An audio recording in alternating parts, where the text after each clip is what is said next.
first business route that makes sense. Absolutely, yeah. Okay, we're now live. We will get back to that as soon as we have enough resources to do it. So. Yeah, I'm involved in an organization called Keaton's Child Cancer Alliance, and they support. Well, actually, there's someone at UC Davis who does a lot of research into childhood cancer, and Miss Enrico, and so we one of the things we do is fund our funds really help support her research. But what's interesting is that childhood cancer doesn't get hardly any research dollars. Yeah, It's kids don't vote. Yeah, that's the problem. Exactly. Yeah. So never mind that they're the entire future of this country. Right. But yeah, it's a sad state of affairs. Yeah. Okay. So I want to cut Sarah's head out. No, her head's pretty important to this. Okay, that's good. That's okay.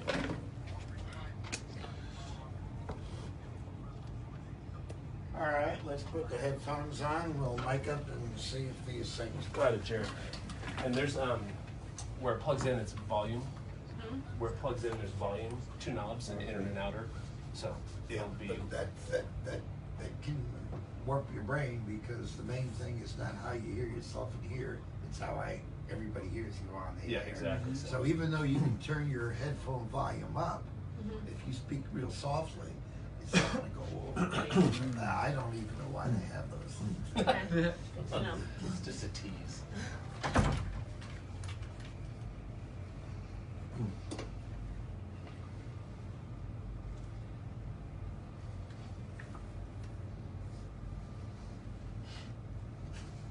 There's like an ad going on, right? Huh? All right, Jerry. Check. Check.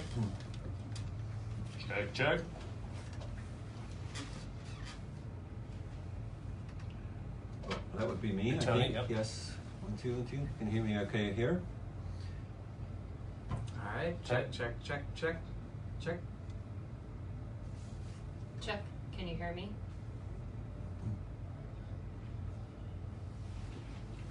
Perfect. Kind of hard talking over I that. know. Yeah. It'll be. When we're live, you won't be hearing commercials. So.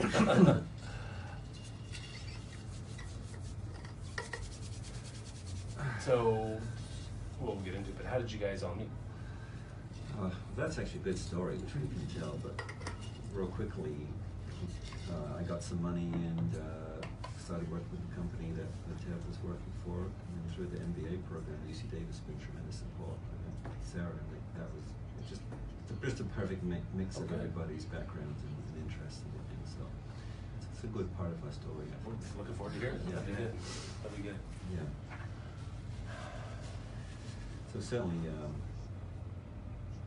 university's been a tremendous help to us. The Venture Catalyst group that got started a few years back, I think it's been really an amazing thing for us. And so I think that's a big, if I don't shout out there somewhere to that, just kick me. Because we definitely need to make sure that the university gets some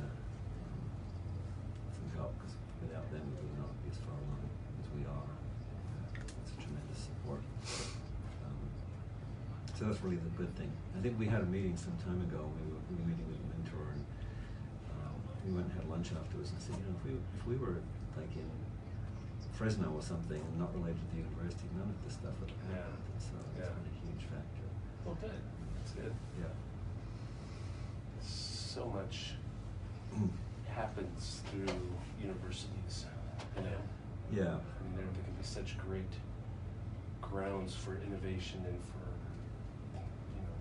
taking chances and learning. And UC Davis has been very strong because of its agriculture and ag science and all of that stuff, but the other parts really have kind of been left a little bit behind, and so actually some of the trustees were pretty annoyed that this part of the ecosystem, because UCSF does so much and UCLA does so much, and it's like, okay, why aren't you guys doing as much? Because there's a lot of science here. Since it's a nonprofit, it's really our business to turn what we do into something that's actually benefits society, because it doesn't come back as profit to the university. They can just plow any of that stuff back as they get the IP turns into something. So they really put the foot on the gas a few years back and formed this unit, and it's been great, fantastic.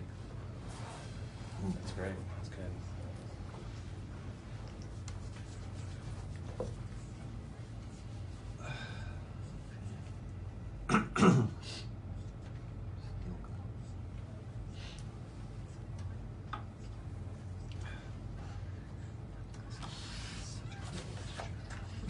There's really, it's like some kind of Steve Jobs pose. Yeah, it is. Well, he told me to do like they. You're missing the turtleneck though. Yeah, Yeah. that's true. You should have gone all in. Yeah. I feel like I've got something stuffed up my sweater. I don't know what's going on. And he's There you like- go. Now you're on. Yep, you're right. So Yeah. now you're on the web page. Yeah. Or the Well, at least they've cut the top off. Yeah. I But mean, it's yeah. still a pretty iconic Tony Yeah. Simon outfit, you know. Is that- Actually, I didn't really know what I was supposed to grab the first thing. So, yeah, but he's like, okay, we've taken all these pictures now. I want you to do this, and I want you to do this, and he's telling me, all that stuff. So it was like the thing from, the video awards, what they call the hero shot. Oh yeah, they Yeah. do the like Michael Bay pan. Yeah. You're Yeah. behind. Yeah. I was kind of disappointed Such because a he took all ridiculous those nice shot. videos outside of people and they were so happy and he said stand there and look at the Capitol and then he just didn't say anything. And so eventually I turned around like, oh, are we done? And he just kept filming it and that ended up in the clip. So I looked like I'm staring because I'm like, Can I oh, leave? how long do you want me to stand here and stare? And I didn't know he was taking pictures of it. Yeah, It was yeah. kind of weird.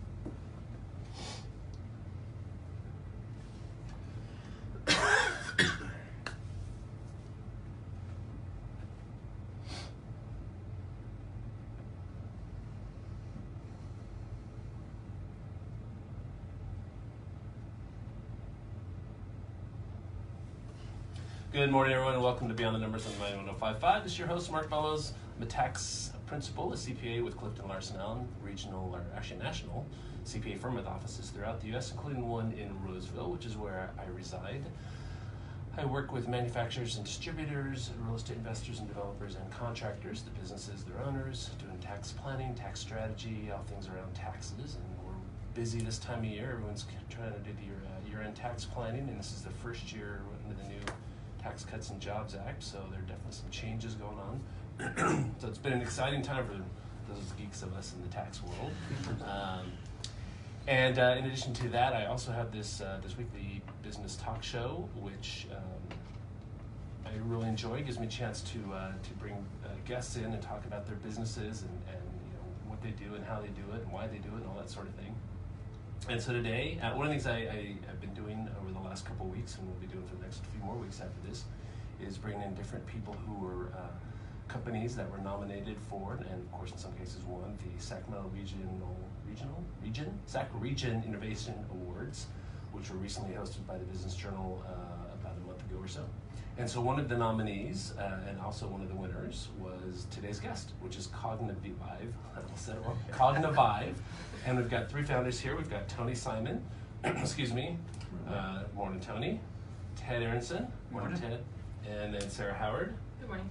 Morning. Okay, so let's for our radio guests who can't see your faces, of course Facebook Live and YouTube will be able to see them, but maybe briefly start with Tony and go around and kind of introduce yourselves a little bit about who you are and what you do with Cognivive.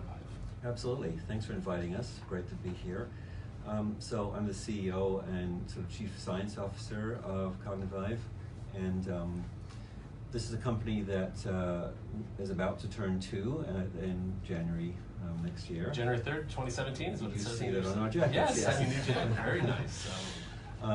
So I've sometimes called it my 15-year overnight sensation because there's all these things. It takes a very long time. So actually, my career has been in what's now called cognitive neuroscience for over 30 years, and I've been dealing with atypical brain development and also the consequences of brain injury. And the company was formed to translate that science into treatments that we can directly deliver to people in a behavioral form. So it's sort of a complement to pharmacological treatments if they are even available out there. Right. And to actually develop ways to improve brain function by creating that science in terms of really effective treatments, but they're actually delivered as specially designed video games, which is why the company is a little bit unusual. And that's, as you'll hear from the others, that's how we got to this interesting point. Okay, good. Thanks, Tony. Yeah. Ted? Yeah, so I'm Ted Aronson. I'm the Chief Creative Officer. I kind of I come into this from the video game development world. I've been making games for the better part of 10 years. I've always kind of focused, or tried to focus at least, on games that do something a little bit more for their players than just entertain them. Had a kind of a brief detour there for a little bit, working for Zynga, all those Facebook games and all that stuff.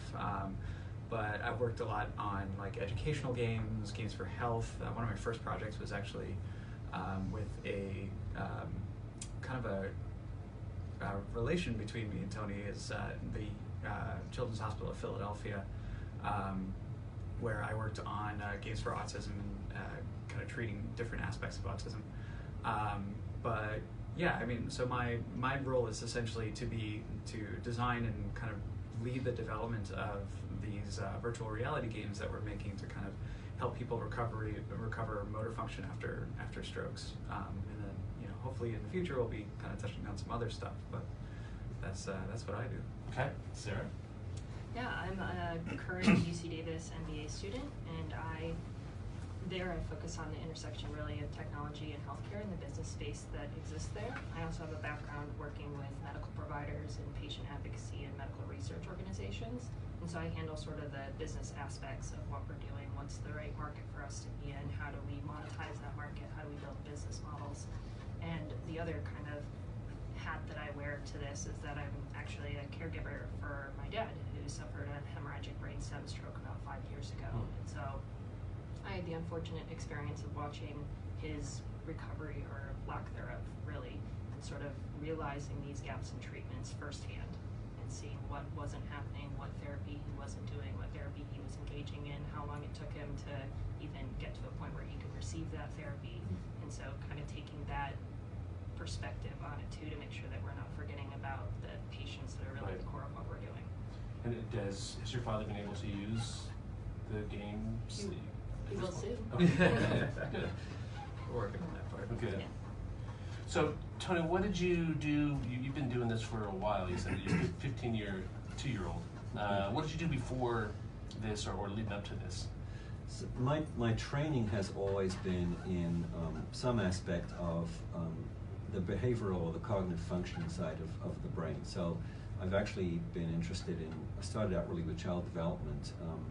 I wasn't the best high school student, in fact, and stayed home watching lectures on what was called Open University, which was Britain's first distance learning system. That's fascinating. If you mind me asking, how long ago was that? Oh my gosh, well, we're talking about the mid-1970s. Yeah, when I stayed home in the 80s from high school, I watched MTV. Okay. You're watching the open lectures.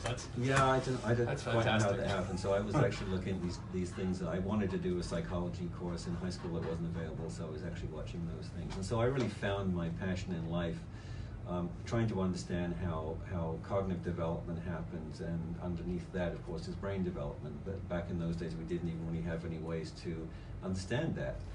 And as that went forward, one of the ways that we did begin to understand how the brain is related to the cognitive function. So you can think of it almost like a hardware and software issue. The software is the mechanism of the brain running these programs, which is how we think.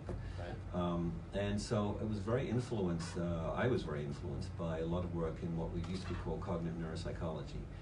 And that was initially done by people who had suffered some kind of brain damage, either a stroke or some other kind of acquired brain injury. And of course they would lose functions. And so the question was, how, when we know what some of those brain injuries are, how does that relate to the ways that the brain is working?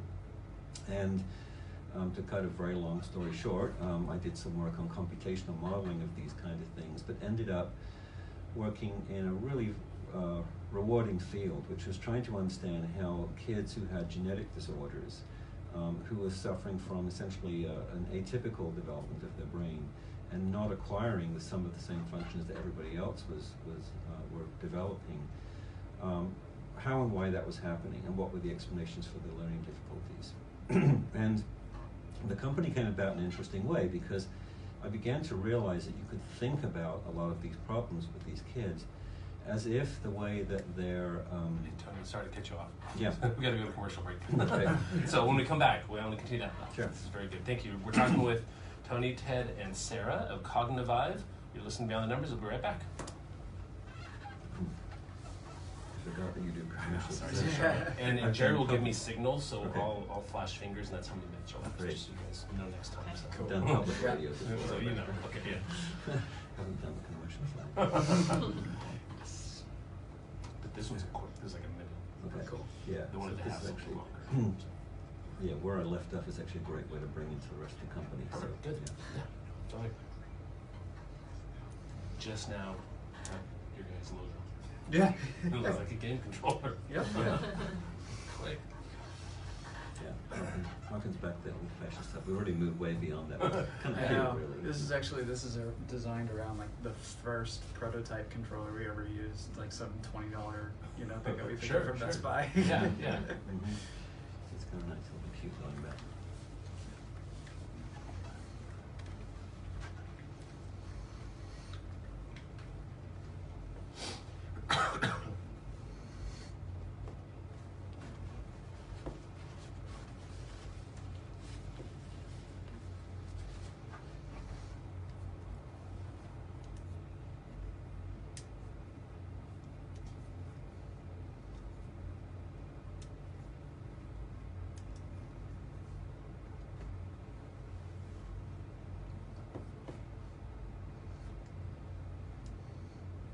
And we're back. You listen to Beyond the Numbers on 91055. Mark Bellows, your host here with a CPA and a tax guy with Clifton Larson Allen, office in Roseville. If you want to get a hold of me, my number is 916-784-7800 or mark.bellows@claconnect.com. If you have tax questions, if you want to get a hold of me, if you want to ask further questions about Cognivive or whatnot, you can also look up Cognivive at their website, Cognivive, C-O-G-N-I-V-I-V-E, cognivive.com. Or you can email them info@cognivive.com. You can also go to this month's issue of Comstocks magazine. Tony's featured there in the last back page. And then there's also a write-up on the website, which went live this morning. So comstocksmag.com. Yep, comstocksmag.com. With other pictures of Tony, including this one. So you were saying, right before we had to go to break, that...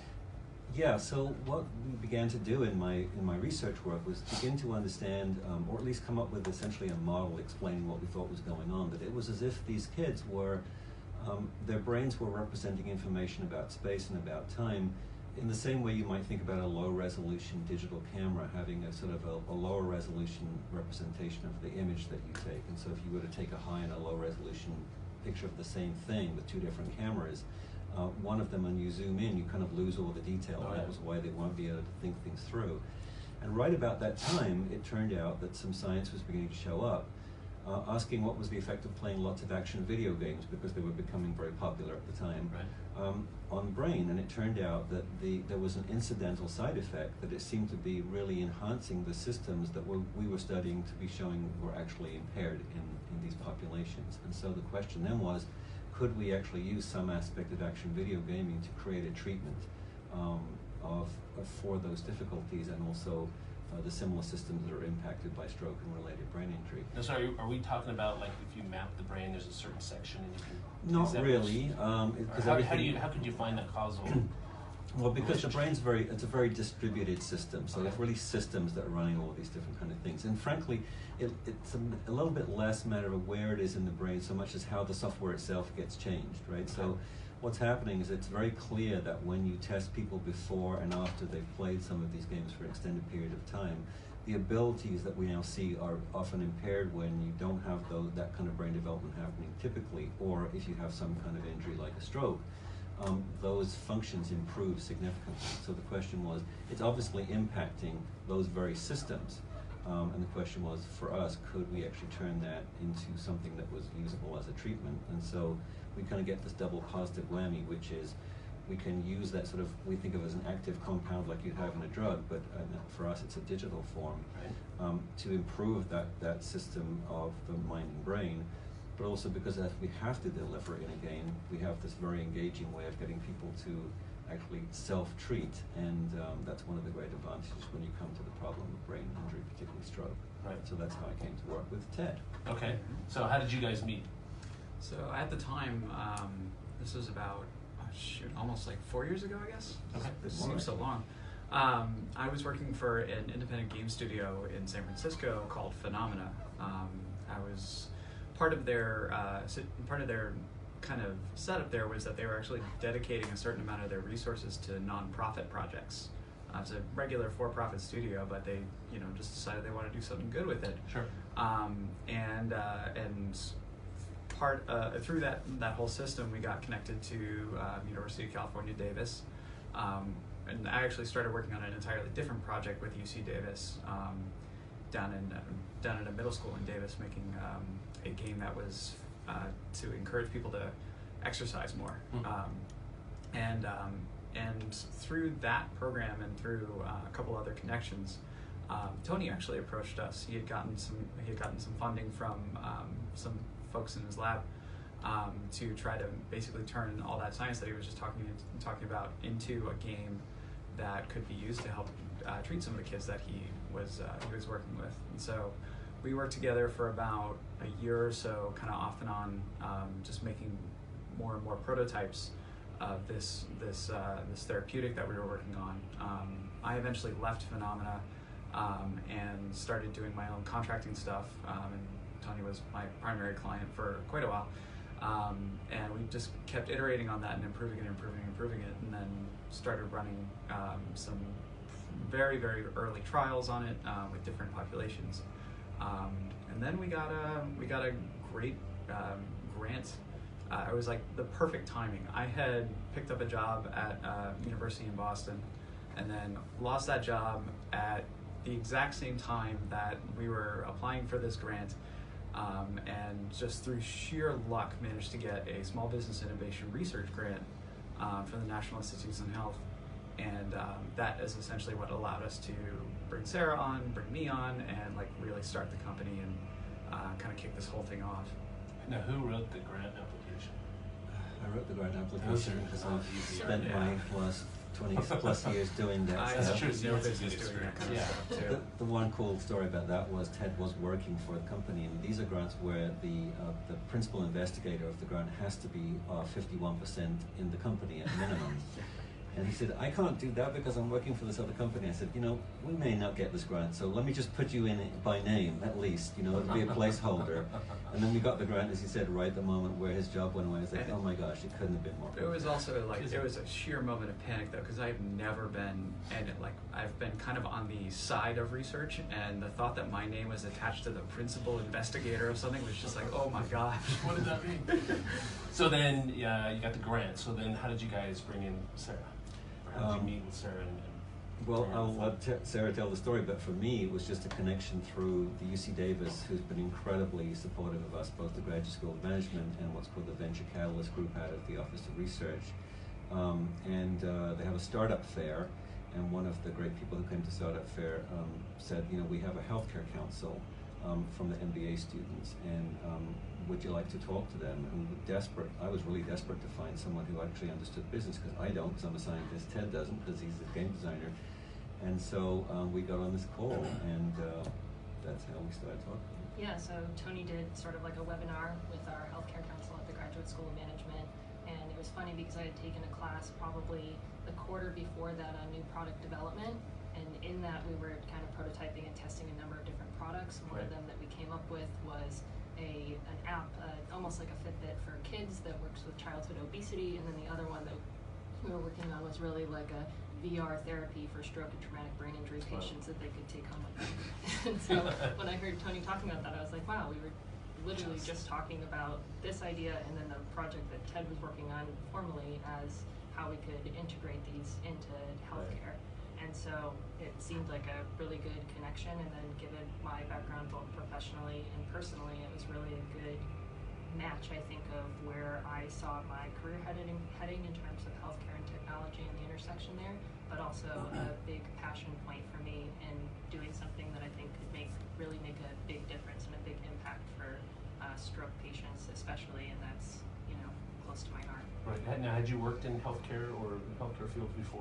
What did you do? Yeah, so my first job was really working with a small nonprofit in DC called Wattner Project, which works with terminally ill or chronically ill LGBTQ patients that are oftentimes forgotten in the healthcare system. And then they ended up merging with a medical provider in DC within Walker Health, who specializes in HIV care and also LGBTQ care.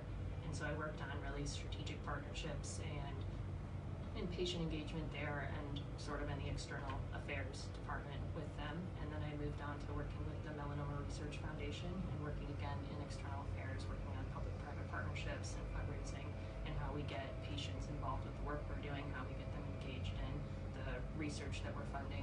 And so, yeah, I have kind of a background with these medical providers, with patient advocacy organizations, and really in medical research. And so the next step for me was kind of more on the technology side, because I think that's where healthcare is really going. It's Right. more on the telehealth and remote health, and how do we get people to treat themselves at home using technologies that already exist. So it just seemed like a perfect next step for me. I was like, oh, well, that's what they're doing. So now, were you from DC area originally, or the East I'm actually Coast? from Massachusetts originally, and then I lived in DC for about 6 years. And then when I was accepted into the UC Davis MBA program, I moved out here and took my job with me. Why did you apply to UC Davis MBA program? Other side of the country. I did my undergraduate degree at Mount Holyoke College, which is a small private liberal arts college. It's a women's college in Massachusetts. And I thought that the way to kind of balance that unique experience with a new way of learning and engaging with different people was to go to a really large public university on the West Coast. So I actually only applied to large public universities on the West Coast. Nice. And UC Davis, I think, just was the right program for me. It's a little bit more intimate of a program. It's a smaller program, so you really get that one-on-one connection, which has been really beneficial as we're starting this company. I mean, I can just go in and go into a faculty office and say, can you show me how to do this, or can you validate the way that I'm thinking about this, which is, I think, really, really special to have that one-on-one connection and have them really be a strong supporter of me, but also of the work that we're all doing. So yeah, it was the right fit for me. Great. So your research, if I'm hearing this correctly, was predominantly with children initially. Excuse me. Yes. And so, at what point did you start to incorporate also people who suffered brain injuries? Well, like I said, actually a lot of my thinking when I started writing those original grants to get my research funded was actually because of the effect of how we understood brain and cognitive function from brain injury. So it was very influenced by that in the first place. It was always there as something that had influenced the way I was thinking.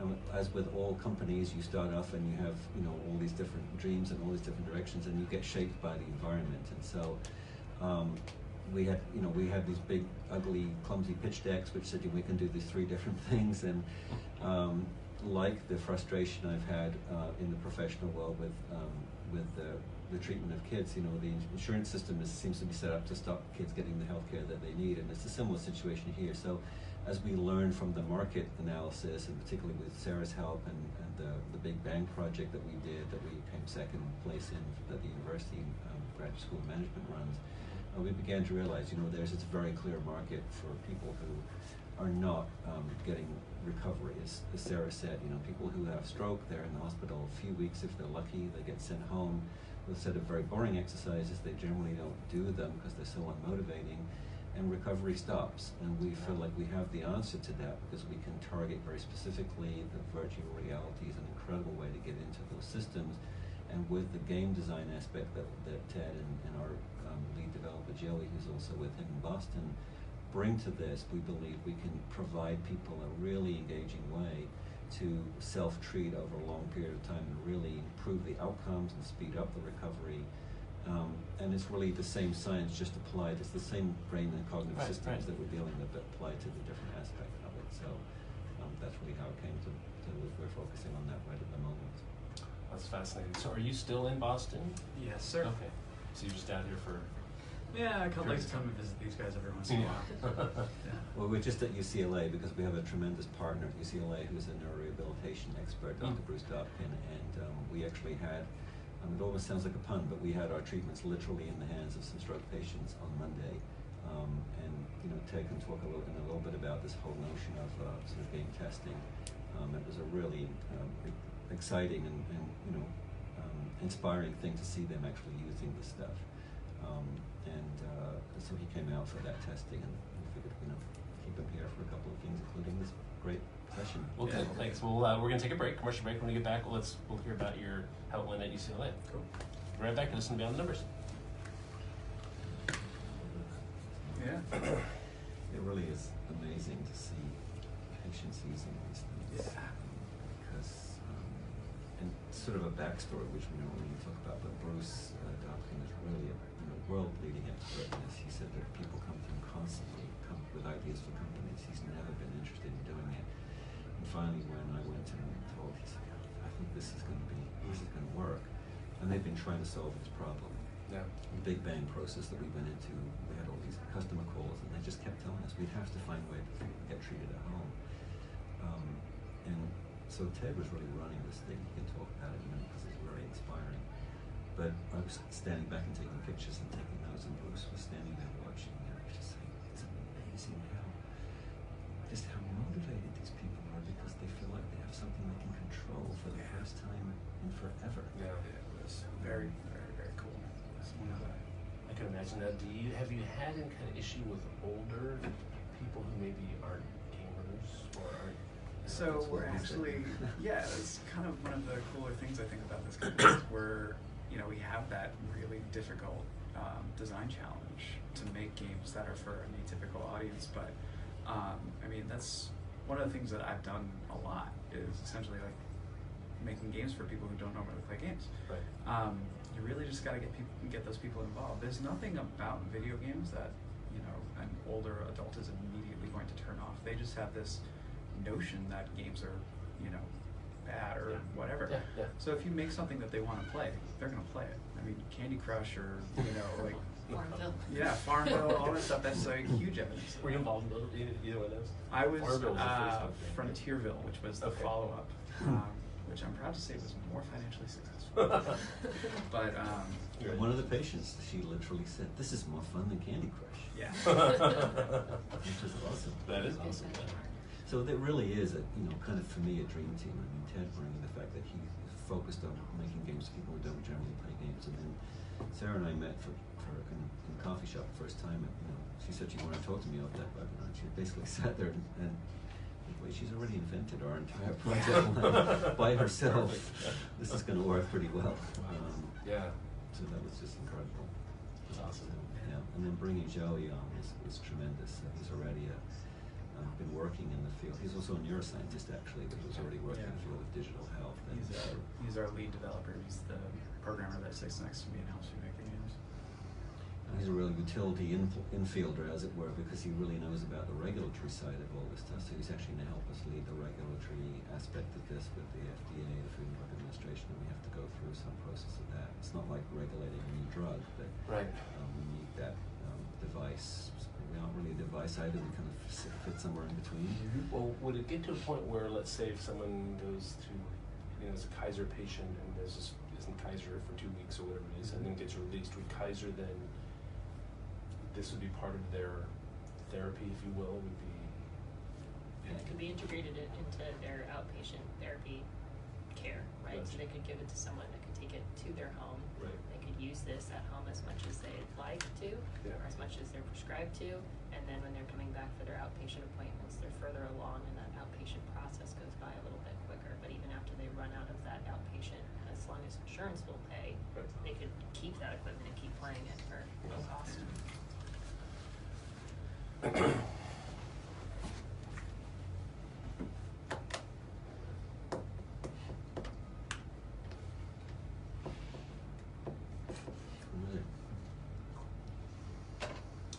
And we're back. You're listening to Beyond the Numbers on Money 105.5. This is your host, Mark Bellows. This is a weekly business talk show where I bring in various business owners, leaders, various people in the business field and talk about their companies, what they do, why they do it, and all that sort of thing. So I really enjoy this. And my day job is as a tax accountant, CPA, with Clifton Larson Allen, where I'm in the Roseville office. My number is 916-784-7800 or mark.bellows@claconnect.com if you want to get a hold of me. If you have questions, concerns, whatnot with your tax area or just general business, happy to talk to you. We do a lot of creating opportunities for our clients, and so I always enjoy doing that and working with people and that kind of stuff. And so today we have a full studio, which is awesome. We've got 3 people from Cognivive, a company that within about a month will be 2 years old. Established 1317 on their logo, their new jackets, which are nice. So Cognivive, which I heard about and saw through the Sacramento Region Innovation Awards. And you guys were nominated for one, and then you actually were the winner in your category. So what was the category? It was biopharma aspect of the medical and health category, so they subcategorized them this year too. So did you self-nominate, or did someone nominate you? How does the process work for that? Well, again, this is a huge aspect of the support we get from the UC Davis Venture Catalyst Group and others. So I think they put us forward actually last year and this year. So then we're asked to sort of provide a lot of materials for them. There's a huge judging panel, and then they pick the companies that they think are the most innovative, have the most interesting path that they're actually on. So that was how we got to be nominated this year again, and we were thrilled to get into the finals, let alone actually to end up winning, which was tremendous. Congratulations. And so, along with having the title, is there a financial reward? There isn't, but again, the visibility is really huge, yes. and the sort of the credibility that it brings us is absolutely tremendous. And so I think when we do things like, as we were going to talk about, the patients that we're actually interacting with and bringing them in as part of the design process and having them tested to show that other people are taking us seriously and we're actually impressing other people outside of this, I think is very helpful for us to have that kind of credibility. Okay, well, I do want to talk a little bit about the financial aspect for a couple minutes, and we'll get into this week and the UCLA stuff. So how have you guys been funded thus far? Well, Ted talked about the moment of panic where I had been funded by essentially some really wonderful people who were sort of grateful families involved in research I've been doing, and their kids had been part of our research studies.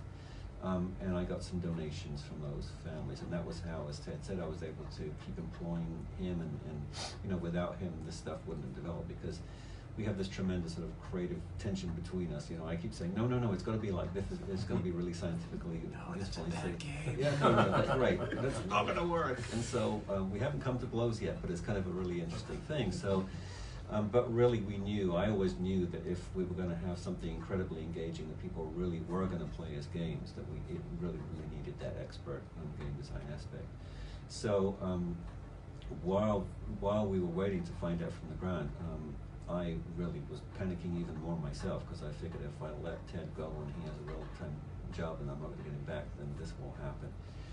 So I actually started brazenly fundraising and started reaching out for angel investors.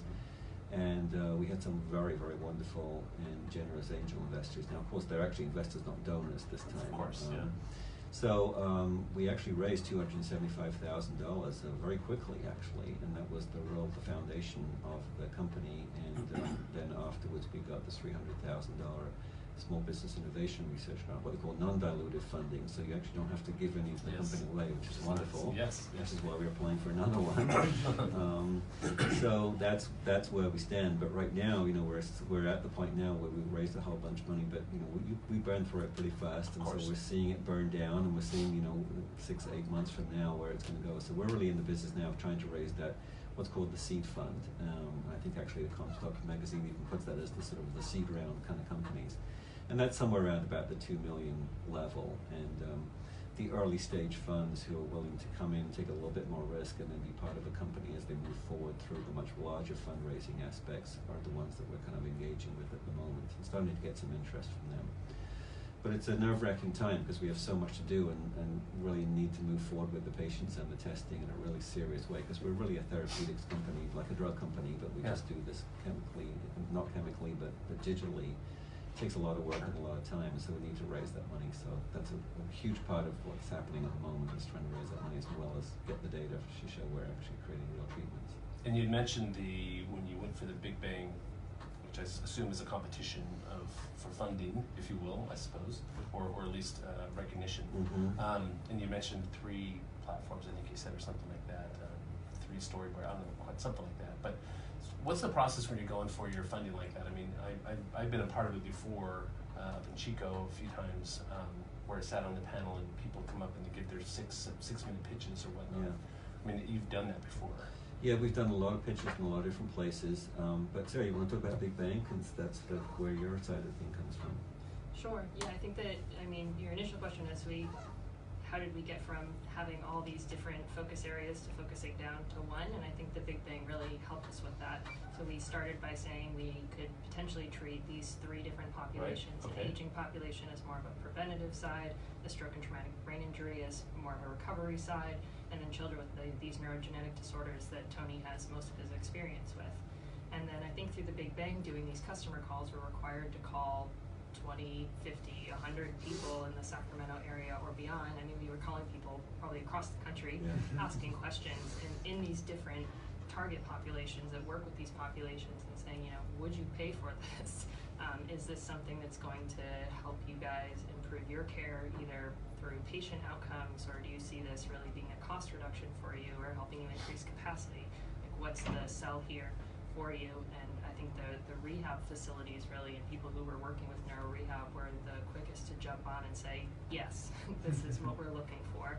And so it kind of helped that not only is it a recovery, so it's a, I think, kind of an easier sell for people. They can wrap up their head around it a little bit more, that something happens and then you give them something that helps recover it. Right. So it's an easy sell in that point, but then we were also getting the market validation that these are people who are willing to pay for it and are, in some cases, really were desperate for something that they could send home with patients to help them get better without having to send a physical therapist that's $60 for every 15 minutes that they spend out there to travel out to see these people, or have people who are maybe living an hour away from the closest outpatient facility that then need to have someone pick them up, bring them to the facility for an hour appointment, and then bring them home. I mean, that's a huge time commitment for those patients, but it's also, at least with my dad, I mean, he can really do things, maybe 30 minutes of activity, and then you need to rest for an hour, and then you can do 30 minutes of activity. So trying to do 3 hours of getting there, going to an appointment, and then driving home when you live in rural Maine, which is where they are, is nearly impossible. It's not realistic. So I think the Big Bang kind of helped us shape that this is the target population and a good one to go for first, and that doesn't mean we have to give up the other 2. It just means right now we sort of have to make a trade-off. Sure. That this is where we're going to focus our time and attention and money and resources, and then we could expand out to the other ones once we get really this rolling and have some revenue coming in. And how long ago was the Big Bang?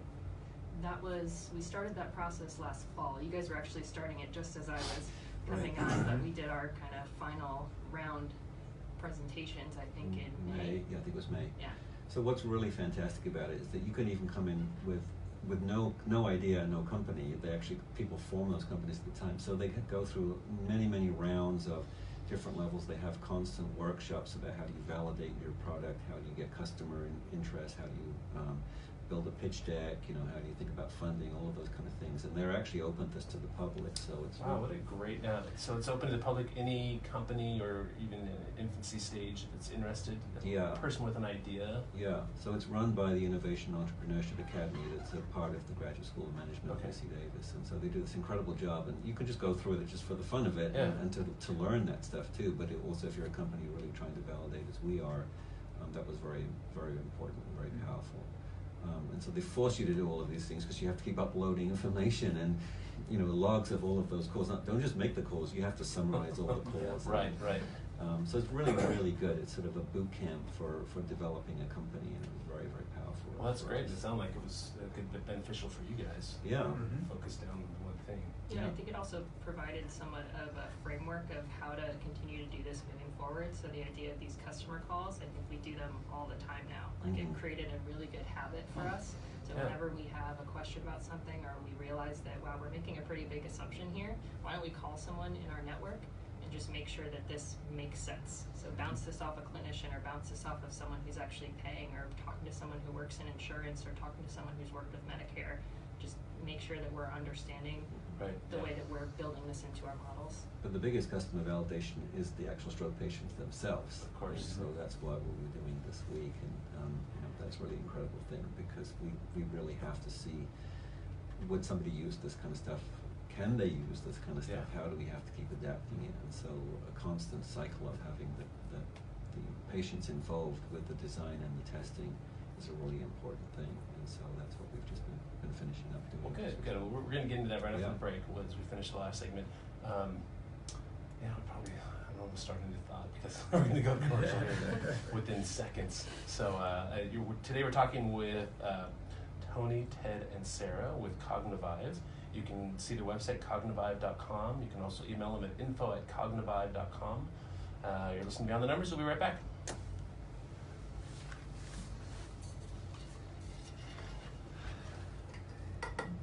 So I think, you asked another thing that's been really important to this is you asked Ted about, older people who don't generally play, and then we have, great if we can talk about this too, this one way we differentiate ourselves is really what we call a co-creation process. So it's not just, can the patients use this, but what actually do they want out of it? And because we like to say, you'll see on our website, it says we like to use the phrase digital medicines people want to take. Because one of the giant things about this problem is the adherence. Sarah likes to tell the story that her dad only does exercise when people visit. There's well, let me show you. But that's not how you get better, right? And so we want people to say, I want to do this.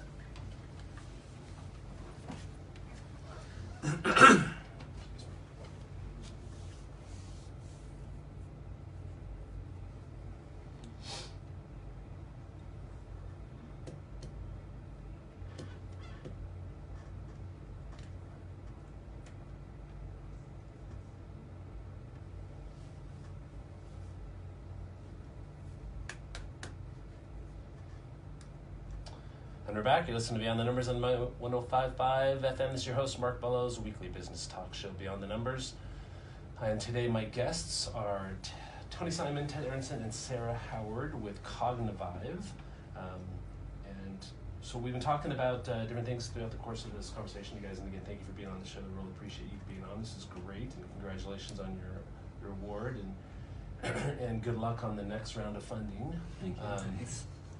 And I typically, right, you have to go through lots of these funding requests, if you will, or asks before you finally get some money. Many. Just so people, it's interesting to me, but I've talked to various people like yourselves that are forming businesses and going after funding, and it's not like you make one ask and get it, or two. I mean, sometimes there'll be dozens, hundreds of times where you do your presentation.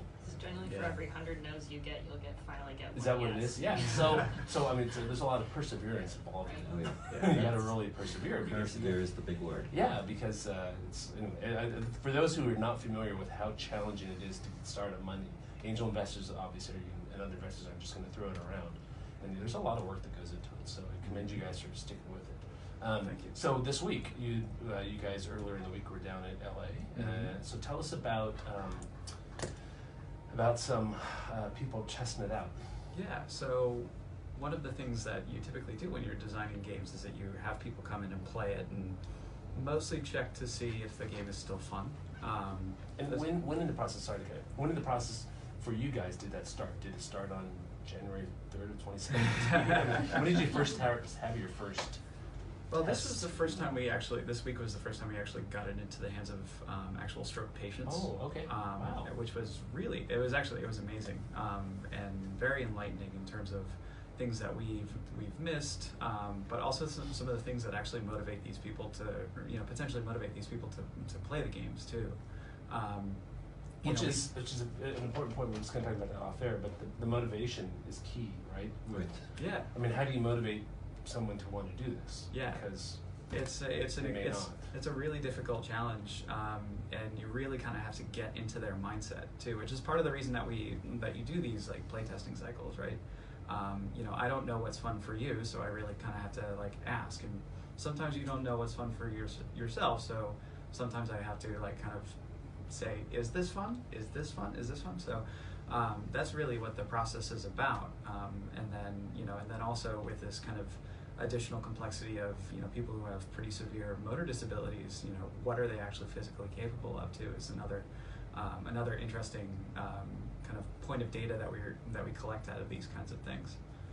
So that's what we were down in LA for, and we learned a ton.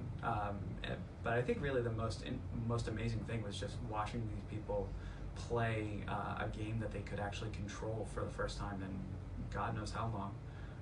Because it's the first time since their stroke. Yeah, you know, basically. To that point, right? Yeah. So now they actually have control of something, which I would think it probably is. I'm not familiar with this totally, but my guess is that after a stroke, a person, one of the biggest frustrations is the lack of control. Yeah. Being able to control things. Absolutely. You know, they literally lack the ability to control their arm, which is, you know, something that we take for granted all the time. So, you know, watching them being able to play something that kind of adapts to their physical abilities and allows them to do things within the game kind of universe, despite having this motor control issue, was really, like, you could see it on their faces. They were just so overwhelmed and thrilled to be doing these kinds of things. And I thought that was one of the greatest things. So that was, you know, Ted was heavily involved, literally at the side of the patients during this. I had the slight luxury of standing back a little bit. Right. I was actually taking some pictures, and I was taking a lot of quotes. And our collaborator, Dr. Dobkin, who has really helped us design these things with this team, who's a really expert neurorehabilitation doctor, we were watching, and just almost with amazement to see how excited and thrilled people were, and the things that were coming out of people's mouths was like, wow, this is incredible. I would pay money to do this anytime. We This had is one better lady. than, We had one lady who said that it was better than Candy Crush, and I was pretty. I think it was almost fainted at that Yep. point. Yeah. So how many people did you have that tested? We had 3 this time. Patients? Yeah. Yeah. So three patients. We had 3 this time, and We did 2 before, Yep. about a month back. Okay. Who we watched by video because we have a video connection. So, but we need to do a lot more. And so they have the Oculus Rift Yep. headset on, right? So it's all kind of virtual reality. Yep, it's all virtual reality. So it's so they had the headset on. We give them a little, like, kind of piece of cloth to kind of make sure that they don't, you know, they're not like transferring. It's, you know, it's all a healthcare environment, so we have to be Right. very, like, specific about cleanliness. Right. Okay. And then and so they have the headset on, and then they have 2 hand controllers that they hold in their hands. They kind of like a modified pistol grip with, like, buttons on top of them. And essentially, you know, if you haven't done virtual reality, it's kind of weird to think about it, but you essentially, when you're in virtual reality, we can detect where those controllers are, and basically draw your hands at a point in space where, you know, where your actual hands are. So we're basically embodying yourself within the game, and you can, you know, I can, if I was in virtual reality, I reached out and touched, you know, this microphone stand, like, I'd see my virtual hand reach out and do the same thing. Even though the stroke patient's hand can't reach out and touch it. Yeah, but they see their hand where it is in space, and then we do various things within the game to kind of encourage them to reach to different points in space, and kind of help them recover that ability. Virtual reality is kind of amazing from the science perspective too. So really a couple of incredible things. You know, when we were doing these things with desktops and the controllers, everybody's familiar with the buttons and the joysticks. No one interacts with the world that way, right? That's not how you interact with the world. Right. So virtual reality, when you turn your head, the world turns. You hear things differently, but you're literally moving your body and you're moving your arms in the same way as you could in the real world. However, we can control physics completely in this world. So if you can only move your hand a little bit, we can have it so that you can move it a whole lot further in virtual reality. So you can succeed in virtual reality in ways you cannot succeed in the real world. That's an amazing thing in itself.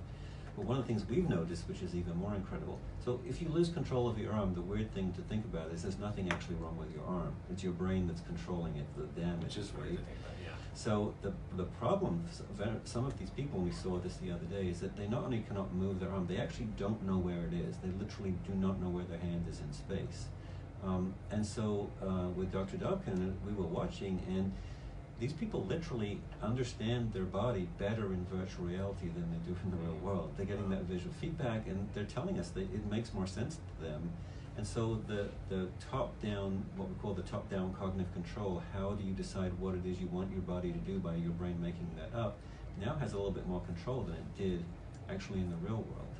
So that's another incredible thing. So we can use the mechanics of really well-designed games to constantly adapt the challenge to right where the person is. And so it's kind of really like what people now call precision personalized medicine, because it's literally happening to you in that moment. It would be very different for the next person using it in different circumstances. Now, earlier Sarah mentioned that people, when they are in therapy, it's tiring. Mm-hmm. And so is it similar with when they're doing, so they get tired with the virtual reality as well? Yeah, I mean, it's their brain gets tired? Their brain gets tired, their body gets tired. We had a person talk about how sometimes if they move their hand a lot, they get like, you know, bilateral pain. You know, it's the same, because it's the same motion that you're Sure. doing. It's essentially the same exercise, but we've put this kind of adaptive skin around it. So part of the things that we're going to be experimenting with in the future is kind of detecting when people might be getting tired, their performance is starting to decrease, and then kind of like bring them back to kind of a neutral position where they're not exercising so much, and give them a you know, an important rest period, so they're not, you know, injuring themselves. It's, you know, when my understanding of it is, you know, when you're working with these things, with these kinds of exercises, the risk of like physical injury is a little bit lower, but still, you know, you can have the potential to cause a lot of pain, and we don't want to do that so much. So well, the other thing I think is that, you know, something that even the best physical therapist doesn't have access to is what the body is telling itself and controlling. And because we can see where the head is and where the hands are, because we're getting this out of the system, it's literally spitting numbers out at, you know, hundreds of times a second. It's giving us that information, so we can actually track all of that stuff as we go along, and that's another way that we can control all this stuff. So eventually the plan will be to gather all of these data, produce it in a way that a clinician who's managing that person's care can go look either right when it's happening or go back, what did they do today or in the last couple of days, look it through the data, analyze it, and then say, I think you should do something a little bit different or something like that. And Sarah's dad, as you asked before, is going to have one of these things at home soon. And it's going to be a great source for that kind of stuff. Well, and is the plan to eventually have these game, I don't know what you console, I don't know what the right wording is, but have this, the headset go home with patients, and then they would have it at home that they would use as part of their therapy over time. Yeah, so that would be the eventual goal with this, is to sort of help augment that outpatient therapy process. So it's something that patients can take home with them when they're discharged from the hospital. They can do this on their own time as much as they'd like to, or as much as their clinician is prescribing them to. And then when they're coming back for those interim outpatient appointments, they're further along in the process, and we're hoping to make that recovery a little bit faster. And then even when insurance stops paying for those outpatient appointments, they could potentially still keep this gear at home and continue to self-treat themselves. Well, this has been great, you guys. Congratulations on where you've gotten so far, and wish you continued success and growth. This is really fascinating. I appreciate Tony Simon, Ted Aronson, and Sara Howard with Cognivive. You can listen Beyond the Numbers. If you want to, again, their website, cognivive.com. Thanks, everyone, for listening. We'll talk to you next week. Thank you. Thank you. Thanks. Now let's go fast. yeah, it does.